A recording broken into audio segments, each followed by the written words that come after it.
Hello everyone.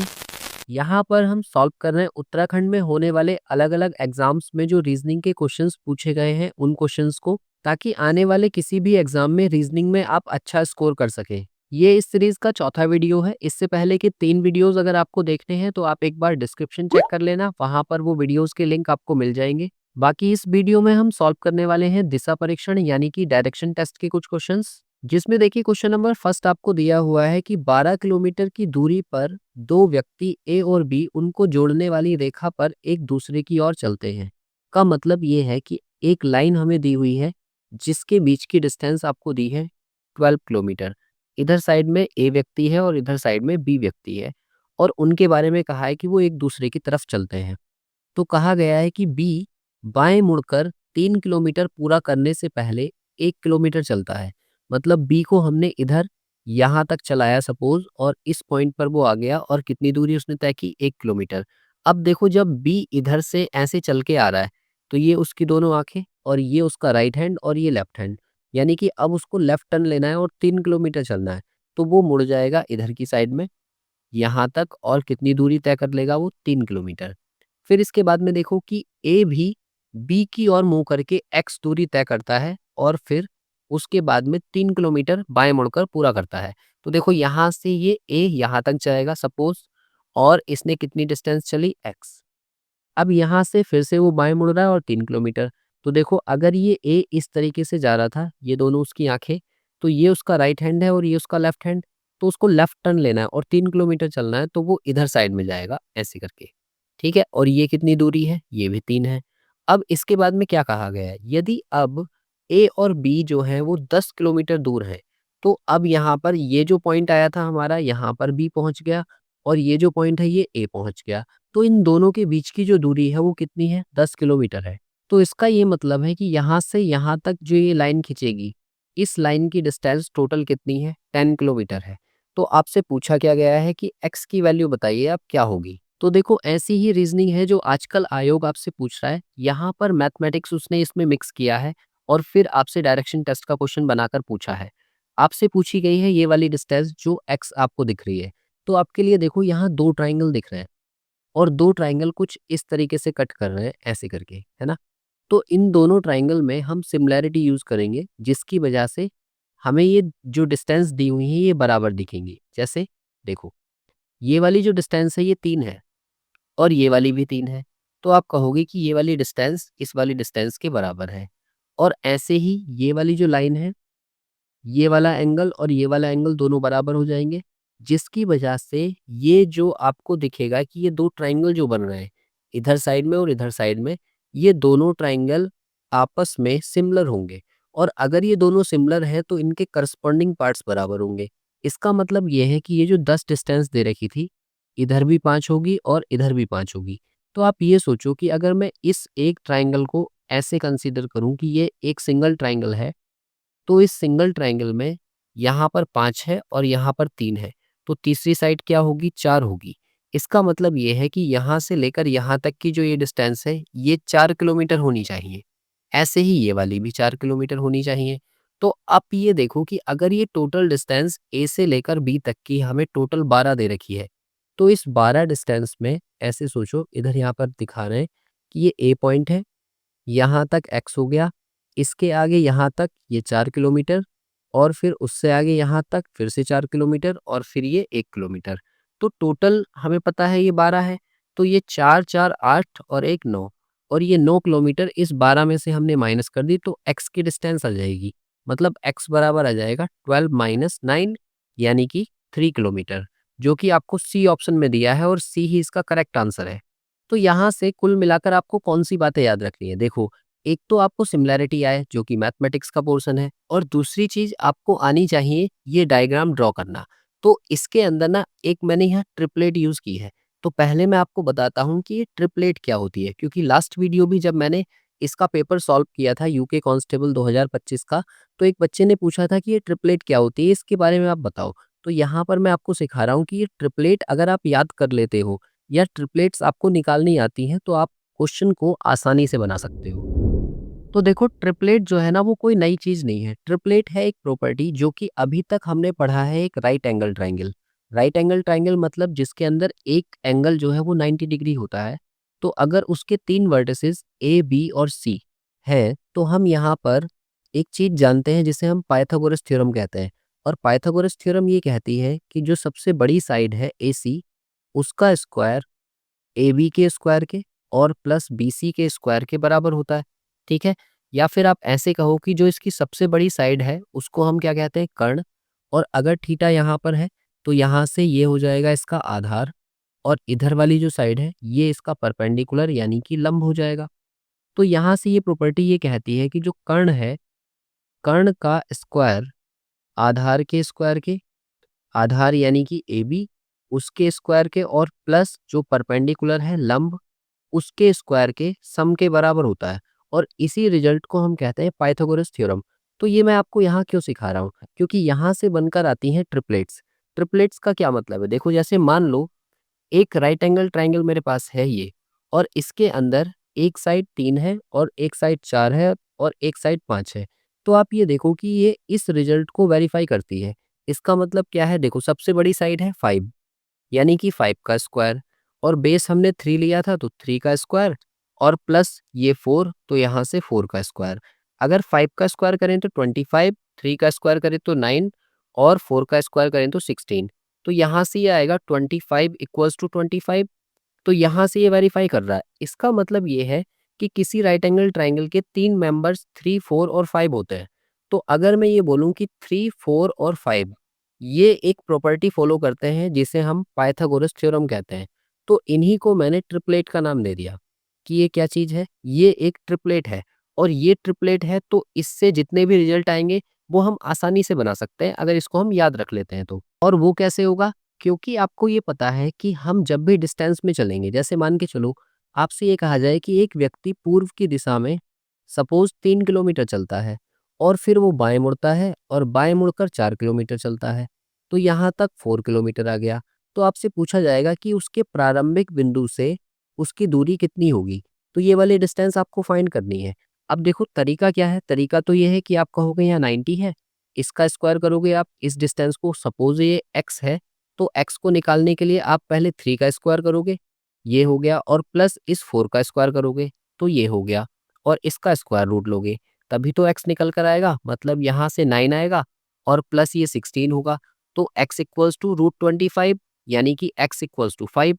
But अगर हम exam में इतना काम ना करके सिर्फ ये याद रखें कि भाई 3, 4 और 5 की तो ट्रिपलेट होती है, तो इसका मतलब अगर एक मेंबर 3 है, दूसरा मेंबर 4 है, तो तीसरा मेंबर क्या होगा 5। तो यहाँ से हम बिना सॉल्व किए इसको जल्दी से मार्क कर सकते हैं, और इस तरह से हम अपना टाइम भी बचा लेंगे। और टाइम बचाने के साथ साथ देखो अगर मान लो इस ट्रिपलेट का मैं 2 से इंटू करूँ, तो देखो 3 टू जा 6 होता है और 4 टू जा 8 होता है और 5 टू जा 10 होता है। इसका मतलब ऐसे मान के चलो कि 8, 6 और 10 की भी एक ट्रिपलेट होती है। इसका क्या मीनिंग है?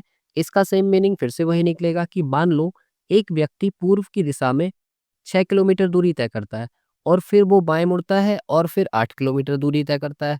तो प्रारंभिक बिंदु से उसकी दूरी कितनी होगी? तो आप कहोगे 6, 8 और 10 इन 3 मेंबर्स की ट्रिपलेट होती है, यानी कि 10 किलोमीटर उसका आंसर हो जाएगा, और आपने बिना सॉल्व किए इसको फाइंड कर लिया। तो ये जो ट्रिपलेट्स हैं, अगर आप थोड़ी-सी ट्रिपलेट्स याद कर लेते हो, तो उससे आपको क्वेश्चन करने की अप्रोच भी डेवलप होगी, और ट्रिपलेट्स यहाँ तो काम आएँगी ही आएँगी, साथ ही साथ मैथ्स का अगर कोई क्वेश्चन सॉल्व कर रहे हो, ट्रिग्नोमेट्री से रिलेटेड, तो वहाँ पर भी ये काम आने वाला है। तो यहाँ पर तो वीडियो बहुत लंबा हो जाएगा, इसलिए मैं यहाँ नहीं सिखाने वाला हूँ कि ट्रिपलेट्स कैसे बनती है।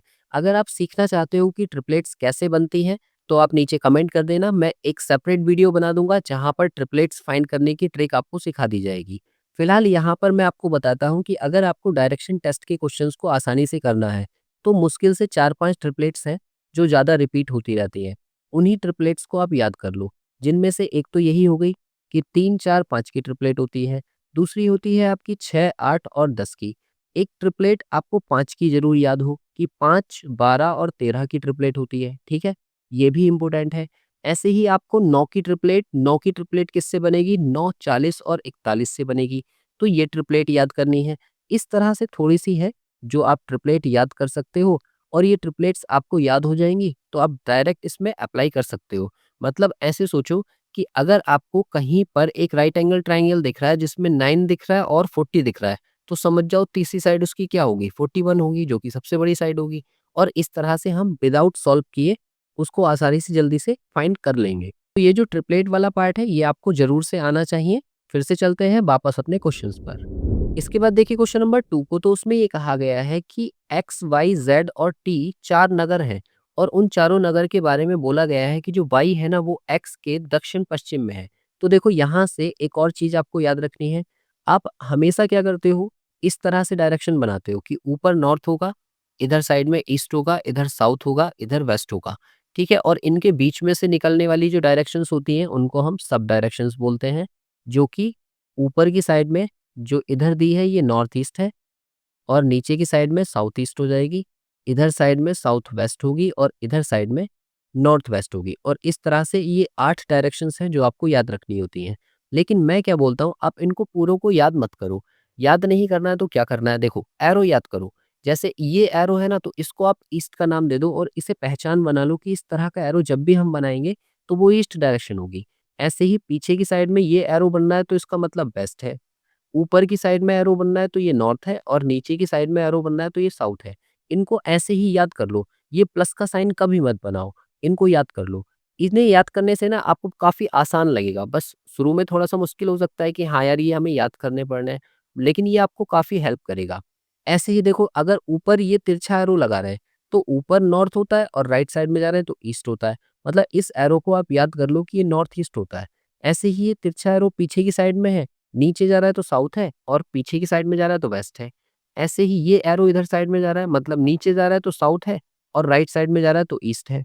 और ये ऊपर की साइड में जाएगा तो ऊपर जा रहा है मतलब नॉर्थ है और पीछे की साइड में जा रहा है मतलब वेस्ट है। ये 8 एरो ऐसे ही याद कर लो, तो ये क्वेश्चन को बनाने में आपकी काफ़ी हेल्प करेंगे। कैसे हेल्प करेंगे देखो, वो मैं आपको सिखा रहा हूँ। जैसे यहाँ पर बोला था कि वाई जो है वो एक्स के दक्षिण पश्चिम में है, तो आप सबसे पहले एक्स को बना लो। यहाँ मैंने सपोज़ एक्स बना लिया। अब दक्षिण, दक्षिण का मतलब नीचे, पश्चिम, पश्चिम का मतलब पीछे, तो इधर साइड में हमने ये वाला एरो बना दिया। अब देखो ये एरो जब मैं बना रहा हूँ ना, तो सिर्फ़ मेरे माइंड में ये चल रहा है कि नीचे की साइड में जा रहा है तो साउथ है और पीछे की साइड में जा रहा है तो वेस्ट है। तो ये साउथ वेस्ट हो गया और यहाँ पर कौन है, वाई है। फिर इसके बाद देखो कि ज़ेड जो है ना वो वाई के पूर्व में है। अब वाई का पूर्व, तो वाई का पूर्व इधर साइड में होगा ऐसे करके, ये एरो हमारा चलेगा।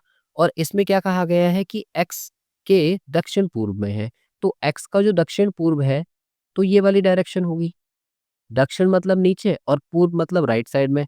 तो इस वाले एरो को मुझे यहाँ तक बनाना है, ठीक है? और यहाँ पर कौन है? यहाँ ज़ेड है। फिर इसके बाद में कहा गया है कि टी जो है वो वाई तथा एक्स की कतार में है। तो एक्स यहाँ पर है और वाई यहाँ पर है। तो इसकी कतार कहाँ होगी? ये वाली तो लाइन है पूरी। इसमें ये कहा गया है और ज़ेड के उत्तर में है। तो ज़ेड का उत्तर यानी कि ऊपर की ओर। ऊपर का एरो हमारा क्या कहता है कि ये नॉर्थ है। तो ऊपर की साइड में बनना है, इसलिए हमने यहाँ पर किसको बना दिया? टी को। ये हमारा डायग्राम हो गया कंप्लीट। फिर कहा गया है कि एक्स के किस दिशा में टी स्थित है। तो एक्स का किस दिशा, यानी कि ये वाली डायरेक्शन हो गई। मतलब अगर इसको मैं हाईलाइट करूँ तो ये एरो मिल रहा है। और अगर ये ऊपर वाले एरो की बात करें तो ऊपर जा रहे हैं मतलब नॉर्थ और राइट साइड में जा रहे हैं मतलब ईस्ट। नॉर्थ ईस्ट मतलब उत्तर पूर्व, यानी कि बी ऑप्शन जो होगा ना वो इस क्वेश्चन का करेक्ट आंसर है। इसके बाद देखो क्वेश्चन नंबर 3 को। तो क्वेश्चन नंबर 3 में आपसे कहा गया है कि एक व्यक्ति दक्षिण की ओर मुंह करके खड़ा है और फिर कहा है वह वामाव्रत इतने डिग्री घूमता है और दक्षिणाव्रत इतने डिग्री घूमता है। तो अब वह किस दिशा की ओर मुंह करके खड़ा है? तो देखो, जहां कहीं आपसे दूरी ना पूछी जाए और सीधे सीधे आपसे सिर्फ पहली डायरेक्शन दे रखी है दक्षिण, और फिर या तो उसको वामाव्रत या फिर दक्षिणाव्रत घुमाने के बाद में क्वेश्चन को सॉल्व करवाए और लास्ट में आपसे सिर्फ फेस की दिशा पूछे, या तो कहा जाए कि व्यक्ति का मुख किस दिशा में है, या कहा जाए व्यक्ति किस दिशा में जा रहा है, या फिर कहा जाए व्यक्ति किस दिशा से आ रहा है। इन तीनों ही केसेस में आपको डायग्राम बनाने की कोई नीड नहीं है। आप सीधे-सीधे लिखो। देखो, स्टार्टिंग की डायरेक्शन क्या थी? दक्षिण। तो हमने सबसे पहले इसी को लिख लिया कि साउथ है। और फिर उसके बाद में देखो वामाव्रत। सबसे पहली चीज़, वामाव्रत का क्या मतलब होता है? तो वामाव्रत का मतलब होता है एंटी क्लॉकवाइज़। और एंटी क्लॉकवाइज़ कितना दिया है? 135 डिग्री। तो 135 डिग्री हमने एंटी क्लॉकवाइज़ लिख लिया। और दूसरी चीज़ दक्षिणाव्रत। दक्षिणाव्रत का मतलब होता है घड़ी की दिशा में, यानी कि क्लॉकवाइज़। तो क्लॉकवाइज कितना जा रहा है वो 180, तो 180 डिग्री लिख लिया। और फिर बस आपको क्या करना है, जितने भी एंटी क्लॉकवाइज वाले हैं उनमें से क्लॉकवाइज वालों को माइनस कर दो और उसकी वैल्यू लिख लो जिसकी ज़्यादा हो, उनको आप नोट डाउन कर लो। तो देखो 180 क्लॉकवाइज के हैं, ये ज़्यादा है, और 135 एंटी क्लॉकवाइज के हैं, ये कम है। तो इन दोनों को आप कर दो माइनस, और माइनस करने के बाद ये कितना बच जाएगा 45 डिग्री। और ये 45 डिग्री उसके बचेंगे जिसके ज़्यादा हैं। तो आप कहोगे क्लॉकवाइज के ज़्यादा हैं, तो इसका मतलब क्लॉकवाइज। तो आपको क्या करना होगा, दक्षिण से 45 डिग्री क्लॉकवाइज घूमना है, यानी कि घड़ी की दिशा में। तो साउथ वाला एरो मैंने अभी आपको बताया था कि नीचे की साइड अगर एरो लगा है तो वो साउथ को बता रहा है, और यहाँ से हमें 45 डिग्री क्लॉकवाइज घूमना है। तो क्लॉकवाइज का मतलब है इधर साइड में हम घूमे, और कितने डिग्री घूमे, 45 डिग्री। तो 45 डिग्री घूमकर हम इस डायरेक्शन में आ गए। नीचे मतलब साउथ और पीछे मतलब वेस्ट, यानी कि इसका आंसर हो जाएगा दक्षिण पश्चिम, जो कि हमें सी ऑप्शन में दिया है, और सी ही हमारा सही आंसर हो जाएगा। इस तरह से आपसे कभी भी अगर दूरी नहीं पूछी है, सिर्फ डायरेक्शन पूछी है कि दिशा बताइए, कौन सी दिशा में उसका मुंह है, तो आपको क्या करना है, उस दिशा को लिख लो, और फिर जितने एंटी क्लॉकवाइज हैं उनमें से जितने क्लॉकवाइज हैं वो माइनस कर दो, जिसकी भी वैल्यू बचे उसको सिर्फ घुमा दो, वहीं से आपका फाइनल आंसर आ जाएगा। इसके बाद देखिए क्वेश्चन नंबर 4 को। तो क्वेश्चन नंबर 4 आपसे कहा गया है कि गौरव जो है वो 20 मीटर उत्तर की ओर चलता है। अब देखो, जिस व्यक्ति को वो एरो याद नहीं है ना, वो सबसे पहले क्या काम करेगा, प्लस का साइन बनाएगा। बट हम नहीं बनाएंगे। क्यों नहीं बनाएंगे, हमें पता है ऊपर की साइड वाला जो एरो है ये बताता है कि उत्तर की डायरेक्शन ऊपर है। तो हमने कहा गौरव को हमने 20 मीटर ऊपर की तरफ भेज दिया। फिर कहा कि ये बाएं मुड़ा। अब देखो, जब भी किसी को बाएं और दाएं मुड़ना हो तो आप ये सोचो कि इस रास्ते पर आप खुद से चल के जा रहे हो। अगर आप खुद से चल के जा रहे हो तो आप सोचो कि इधर की साइड मुंह करके तो जाओगे ऐसे। ये आपकी दोनों आंखें, ये आपका राइट हैंड, ये आपका लेफ्ट हैंड। तो अगर इसको बाएं मुड़ना है तो इधर साइड में मुड़ेगा ये। और ये भी ध्यान रखो कि पहले 20 गया था, अब 40 गया है, तो जितनी डिस्टेंस हमने बनाई थी उससे थोड़ी ज़्यादा बनाओ, ताकि हमसे डायग्राम गलत ना हो। तो ये हो गया 40 डिस्टेंस। फिर इसमें कहा गया है फिर वह बाएं मुड़ता है और 20 मीटर चलता है। अब यहाँ से वो फिर बाएं मुड़ेगा। तो आप ये सोचो कि यहाँ पर आप खुद ही चल के जा रहे थे, ये वाला हाथ और ये वाला हाथ, तो ये हो गया आपका लेफ्ट हैंड और ये हो गया राइट हैंड, ये दोनों आंखें। तो आप ये देखो इधर साइड में मुड़ोगे और फिर से आ जाओगे इधर 20। अगर 20 आ रहे हो तो जस्ट इसके सामने आ जाओगे यहाँ पर, ताकि ये वाले सीधे एक ही लाइन में रहें। ठीक है। और फिर कहा गया है पुनः वह दाहिने ओर मुड़कर 20 मीटर चलता है। अब यहाँ से जब वो राइट मुड़ेगा तो आप ये सोचो कि आप यहाँ पर आ रहे थे ऐसे, तो ये जो है आपका लेफ्ट हैंड है और ये आपका राइट हैंड है। तो आपको अगर यहाँ से राइट मुड़ना है तो राइट मुड़ने के लिए आप किधर जाएंगे, इधर साइड में, और इधर साइड में मुड़कर आपको कितने मीटर चलना है, 20। तो आप 20 मीटर आ गए यहाँ तक। फिर आपसे कहा गया है कि अब आप बताइए कि यह अपने प्रारंभिक स्थान से कितनी दूर है। तो आप ये देखो कि आपको कौन सी वाली दूरी निकालनी है, जो आपको यहाँ से लेकर यहाँ तक की ये पूरी डिस्टेंस है। और ये डिस्टेंस निकालने के लिए ये 40 और ये 20, इन दोनों को करना होगा प्लस। तो टोटल डिस्टेंस हो जाएगी आपकी 40 + 20 यानी कि 60 मीटर्स, और जो कि ऑप्शन डी में दी है, और डी ही इसका करेक्ट आंसर है। थोड़ी सी मिस्टेक आपका क्वेश्चन गलत करवा सकती है। अगर आप इस वाले पॉइंट पर पहुंचे और यहाँ से आपने लेफ्ट टर्न ले लिया, जबकि हमसे बोला है राइट, तो अगर लेफ्ट टर्न आप लोगे तो पीछे की साइड आओगे, और पीछे की साइड आओगे तो 20 आपको माइनस करना पड़ेगा। तो आपका आंसर कितना बचेगा, 20 मीटर्स, जो कि ऑप्शन ए में दिया है। और एग्जामिनर जानता है कि आप ये मिस्टेक करोगे, इसलिए उसने 20 को ऑप्शन ए में लिख कर दिया है, ताकि आप इसको गलत करें। फिलहाल इसका जो करेक्ट आंसर है वो क्या होगा, डी ऑप्शन, जो कि 60 मीटर्स है। इसके बाद देखिए क्वेश्चन नंबर 5 को। तो क्वेश्चन नंबर 5 में कहा है कि 4 लड़के हैं ए, बी, सी और डी एक ही मैदान में खड़े हैं। यदि बी जो है वो ए के 6 मीटर उत्तर में है। तो देखो ए को सबसे पहले आप बनाओ, ये ए हमने बना लिया, और ए के 6 मीटर उत्तर, उत्तर का मतलब ऊपर की दिशा। तो यहाँ पर 6 मीटर दूर कौन है, बी है, तो बी को बना दिया। फिर आगे कहा गया है आपसे कि सी जो है वो बी के 3 मीटर पूर्व में है। तो बी का इधर साइड में पूर्व होगा, ये वाला एरो कहता है। ये कितना, 3 मीटर। तो 3 मीटर हमने पूर्व में सी को बना दिया। फिर कहा गया और डी जो है वो ए के 5 मीटर पश्चिम में है। तो ए के 5 मीटर पश्चिम में, यानी कि इधर साइड में। यहाँ पर हमने किसको बनाना है, डी को। और फिर आगे कहा है तब सी और डी के बीच की दूरी क्या होगी। तो आपको जो डिस्टेंस निकालनी है वो डिस्टेंस है ये वाली, यहाँ से लेकर यहाँ तक की वैल्यू कैलकुलेट करके बतानी है। तो इसके लिए आप क्या काम करोगे, देखो यहाँ से एक परपेंडिकुलर लाइन यहाँ पर ड्रॉ कर लो जो इससे 90 डिग्री पर मिलती है। तो अगर ये लाइन यहाँ पर है तो ये इधर से यहाँ तक की जो लाइन थी 6 थी, तो ये भी 6 मीटर होगी। और ऐसे ही ये ऊपर 3 दी हुई है तो नीचे यहाँ पर भी ये 3 होगी। तो ओवरऑल ये 5 और ये 3 मिलाकर नीचे वाली जो साइड है वो 8 हो जाएगी और इधर 6। मतलब ये एक राइट एंगल ट्राइंगल आपको मिल गया जिसमें यहाँ डिस्टेंस 8 है और यहाँ पर 6 है। तो तीसरी डिस्टेंस क्या होगी, 10 किलोमीटर, सॉरी 10 मीटर, क्योंकि हमने याद किया था अभी कि 6, 8 और 10 की ट्रिपलेट होती है। तो इसका मतलब जो तीसरी डिस्टेंस होगी वो कितनी होगी, 10 किलोमीटर।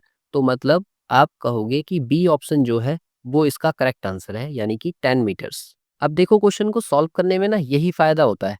अगर आपको ट्रिपलेट याद है तो आप सीधे क्या कहोगे, 6, 8 और 10 की ट्रिपलेट होती है इसलिए ये 10 मीटर्स हो जाएगा। लेकिन जिसको याद नहीं होगी वो करता रहेगा भाई कि 8 का स्क्वायर और 6 का स्क्वायर कितना होता है, कि 8 का स्क्वायर 64 होगा, 6 का स्क्वायर 36 होगा, दोनों को प्लस करेंगे फिर उसका स्क्वायर रूट लेंगे और स्क्वायर रूट लेने के बाद में फिर हमारी वैल्यू स्क्वायर रूट 100 आएगी और उससे 10 बनेगा। तो बात वही है, लेकिन बस क्या है, ये आपका थोड़ा-सा टाइम बचा देगा। इसके बाद देखिए क्वेश्चन नंबर 6, एक और क्वेश्चन है यहाँ पर। ये कहा गया है कि एक व्यक्ति पूर्व की ओर 1 किलोमीटर चलता है। अब देखो इधर साइड में एरो ये हमने लगाया, ये कौन-सी डायरेक्शन है, ईस्ट डायरेक्शन। तो ये 1 किलोमीटर हमने मान लिया कि ये 1 किलोमीटर चल रहा है। फिर कह रहे हैं फिर वह दक्षिण की ओर मुड़ जाता है, तो यहाँ से साउथ नीचे होगा तो नीचे की साइड चले गए। और कितने, 5 किलोमीटर चलता है, तो यहाँ पर 5 लिख लिया। फिर आगे कहा वह पुनः पूर्व की ओर मुड़कर 2 किलोमीटर चलता है। अब इधर से पूर्व हमारे लिए इधर होगा, यहाँ पर गया और कितने किलोमीटर, 2 किलोमीटर। तत्पश्चात वह उत्तर की ओर मुड़कर 9 किलोमीटर चलता है। अब देखो यहाँ से जब ये ऊपर को हम भेजेंगे ऐसे, तो ये ध्यान रखना कि ये डिस्टेंस हमने 5 ली थी, तो 9 किलोमीटर इससे ऊपर निकलेगा। मतलब यहाँ तक तो 5 रहेगा, तो 4 ऊपर को एक्स्ट्रा मुझे बढ़ाकर चलना है। यहाँ ये 5 था, तो 5 और 4 9 हो जाएगा। फिर कह रहे हैं प्रारंभिक स्थान से कितनी दूर है, मतलब आपको ये वाली डिस्टेंस जो है वो कैलकुलेट करनी है। तो आप ये देखो कि यहाँ से लेकर यहाँ तक ये 1 था और ये 2, तो ये ओवरऑल पूरी लाइन 3 नहीं हो जाएगी? और यहाँ से यहाँ तक की जो ये डिस्टेंस है ये 4 है। और अभी मैंने आपको सिखाया कि 3, 4 अगर किसी राइट एंगल ट्रायंगल में बना है, तो तीसरी साइड क्या होगी, 5 किलोमीटर, यानी कि इसका जो आंसर होगा वो 5 होगा। बी ऑप्शन जो है वो इसका करेक्ट आंसर है। तो आज आपने इस चैप्टर में क्या-क्या चीज़ें सीखी? देखो सबसे पहली चीज़, अब आप कभी भी ट्रिपलेट नहीं बोलेंगे कि ट्रिपलेट्स क्या होती हैं। ट्रिपलेट्स आपको यूज़ करनी है ताकि आपका क्वेश्चन आसान हो जाए। नंबर 2, जो डायरेक्शन है आपकी घुमाने के लिए, उनको आप एरोज़ याद करोगे। मतलब ये एरो ईस्ट का है, ये एरो वेस्ट का है, ऊपर वाला एरो नॉर्थ का है और नीचे वाला एरो साउथ का है। और इनके बीच में से जो सब डायरेक्शंस निकलती हैं, उनके भी एरोज़ आपको याद होने चाहिए। नंबर 3 पॉइंट आपको क्या याद रखना है, देखो, अगर आप ये ध्यान दो कि मैंने अभी वामाव्रत की बात की थी एक तो, ठीक है, और दूसरा दक्षिणाव्रत। तो इनमें से अगर आपको ये याद रखने में दिक्कत होती है, दक्षिणाव्रत, ठीक है? अगर इन्हें याद रखने में दिक्कत होती है तो कोई सा एक याद कर लो। जैसे या तो इसी को याद कर लो कि एंटी क्लॉकवाइज़ है या फिर इसको याद कर लो ये क्लॉकवाइज़ है। इससे आपको कभी भी कन्फ्यूज़न नहीं होगा। लेफ्ट और राइट में आपको कभी मिस्टेक ना हो।